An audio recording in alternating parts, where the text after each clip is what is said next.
네, 이번에는 Q&A 시간으로 사람들이 많이 질문하는 것들에 대해서 한번 다뤄보도록 하겠습니다. 첫 번째, 지식산업센터란. 이제 뭐 이 질문에 있어서는 제 채널 영상을 보신 분들은 아마 쉽게 대답하실 수 있을 겁니다. 대답까지는 좀 그러려나? 그냥 뭔지는 아는데 대답은 좀 그렇다고 해야겠죠. 지식산업센터가 뭔지는 안다. 하나의 건축물에 여러 개 공장이 입주해 있는 다층의 집합건축물을 의미합니다. 뭐 이렇게 했는데 뭐 아파트형 공장 생각하면 됩니다. 지식산업센터 하면 저도 아직 좀 생각이 어려워요. 아직 이 단어가 낯설긴 합니다. 뭐야. 아파트형 공장 생각하면 딱 떠오르죠. 아파트처럼 생겼는데 공장이 들어가 있다. 지식산업센터의 감면과 관련된 근거 법률 조항은 뭔가요? 근거, 감면. 뭐 세금 감면이죠. 지방세 특례 제한법에 관련된 거고, 세금 제가 감면된다고 이제 설명을 드리면은 어떤 분들은 칼 갖고 와봐라. 사기 아니냐. 이게 나중에 감면해준다 그래놓고 감면 못 받는 거 아니냐. 분명히 말씀드립니다. 실입주 기업은 세금 감면을 받지만, 임대 투자 목적으로 이제 하신 분들은 실입주가 아니기 때문에 그 정부에서 그런 지원을 해줄 필요가 없죠. 자기가 여윳돈이 있어서 월세 받으려고 투자한 건데 지원을 해주는 건 아무래도 취지에 안 맞죠. 감면 신청은 취득자 본인만 가능한가요? 뭐 본인만 가능한 게 어디 있겠습니까? 누구든 하면 되는 거죠. 뭐 본인 또는 위임장 교부위한 위임자의 방문 및 우편 신청이 가능합니다. 감면 받을 때는 누구든 신청하실 수가 있습니다. 감면과 관련해서 하나 더 말씀드리면 감면 받고 나서 그 정해진 기한 내에 이제 사용을 못한 경우에는 감면 받은 거 다시 토해내야 된다고 추징당한다고 말씀을 드렸죠. 지식산업센터와 관련된 지방세 감면의 종류는 무엇이 있나요? 뭐 최초 취득에 관한 거, 그리고 기업부설연구소 직접 사용하고자 취득하는 거. 뭐 취득세 뭐 종류별로 약간씩 차이는 있지만 취득세 50%, 재산세 37.5%가 이제 가장 일반적인 거죠. 제조업을 분류하는 기준은 무엇인가요? 통계청에서 발표하는 표준산업분류표에 의해서 뭐 C로 분류된 산업 분야인데요. 뭐 공장에서 물건 만드는 건 다 제조업이죠. 지방세 감면이 결정된 이후에 관세관청에서 그 사업장을 관리한다는데 무엇을 관리하게 되는 건가요? 일단 감면을 해주는 거는 큰 혜택을 준 겁니다. 그렇죠. 그리고 큰 혜택, 이 감면은 언제 이제 최초에 이제 확인을 하고 실사용하는 거 확인하고 이제 감면 혜택을 줍니다. 당연히 관세관청에서는 사업장을 봐야겠죠.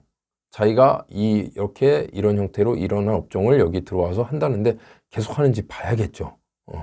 눈 똑바로 뜨고 지켜봐야 됩니다. 안 그러면 너나 할 거 없이 다 이거 한다고 해서 다 지원 받은 거죠. 지원 받을 거 다 받고 다시 자기가 할 거, 자기가 애초에 생각했던 대로 꿍꿍이가 있어서 다 돌아가는 거죠. 이제 본색을 드러내는 거죠. 그럼 당연히 감면해 준 거 토해내라고 쫓아가서 닥달해야 되는 겁니다. 사업장을 관리한다는데 당연히 그대로 잘 사용하는지 봐야 되는 거죠. 지식산업센터의 경우 취득 후 5년 이내에 임대, 매각, 감면 대상 업종 외에 이제 다른 업종으로 사용하는 거죠. 감면 지방세를 추징하게 되며 그 여부를 현지 출장 또는 서류상 현황을 수시로 확인 관리하게 됩니다. 당연히 봐야 되는 겁니다. 이거 제대로 안 본다. 세금을 감면해 줬는데 그대로 잘 쓰는지 안 면다 하면은 이거는 뭐 공무원의 직무유기가 되겠죠. 지 돈 아니라고 그냥 막 퍼준다 뭐 이런 얘기가 나올 수가 있겠습니다. 자, 다음은 취득의 종류 및 유형. 취득 시의 이제 질문인데요. 매매를 통해 지식산업센터를 취득한 경우도 감면 받을 수 있나요? 뭐 승계하는 경우는 감면이 안 됩니다. 그 최초에 앞에서 설명드렸듯이 그 세금 감면 부분에 있어서는 지식산업센터 최초 이제 지은 사람 혹은 이제 분양받는 최초의 사람한테만 감면 혜택을 준다고 말씀을 드렸죠. 그래서 지식산업센터에 입주하여 사업 또는 벤처기업을 영위하고자 하는 중소기업자가 당해 사업에 직접 사용하기 위하여 이미 건축된 지식산업센터를 최초 분양하는 경우에는 감면이 되는데 기존의 사업용으로 사용하던 부동산을 승계 취득하는 경우에는 감면이 제외됩니다. 취득세 50% 감면 안 된다는 거죠. 중도금 및 잔금 미납으로 해약된 지식산업센터를 건축주로부터 직접 분양받은 경우도 감면이 되나요?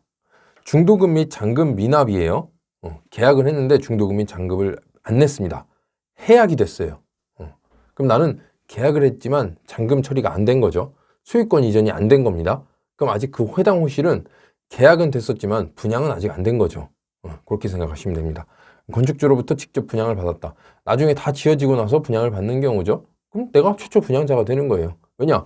그 호실은 한 번도 누가 뭐 소유권 이전을 했던 게 아니죠. 새 겁니다. 새 거. 그 해당 뭐 호실 501호면 501호는 이제 처음 분양 계약을 해서 이 사람이 소유권 이전까지 된 경우입니다. 최초 분양자가 되는 거예요. 그럼 계약자는 뭐냐? 그냥 최초 계약자죠. 분양자가 아니라.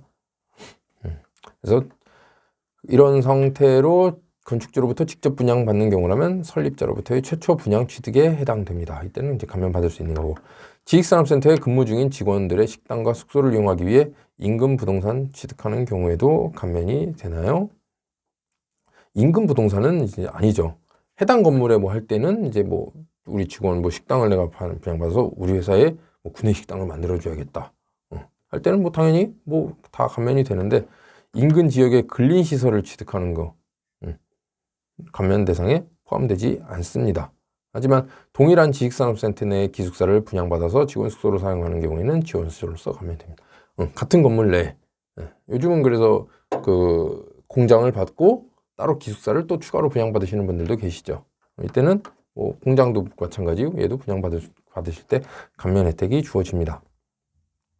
벤처기업이 지식산업센터를 매매로 취득하는 경우에도 감면받을 수 있나요? 이거는 그 요건이 있어요. 요건을 만족을 해야 됩니다. 벤처기업이나 뭐 중소기업 뭐 어떤 그 자금을 이제 빌리거나 할 때는 그 세부 요건들이 굉장히 많습니다. 그걸 까다롭기 때문에 그걸 요건을 충족하는지를 보셔야 돼요. 뭐 여기도 뭐 지방세 특례 제한법 있고 뭐 벤처기업 법인 설립 후 3년 이내 벤처기업으로부터 확인을 받고 확인일로부터 4년 이내 취득하는 사업용 재산에 해당이 되면 취득세 75%, 재산세 50%를 감면받습니다. 감면 혜택이 더 크죠. 대신 뭐 이런 그 요건들을 충족을 해야 되는 거고요. 이렇게 해서 취득의 종류 및 유형 Q&A였고요.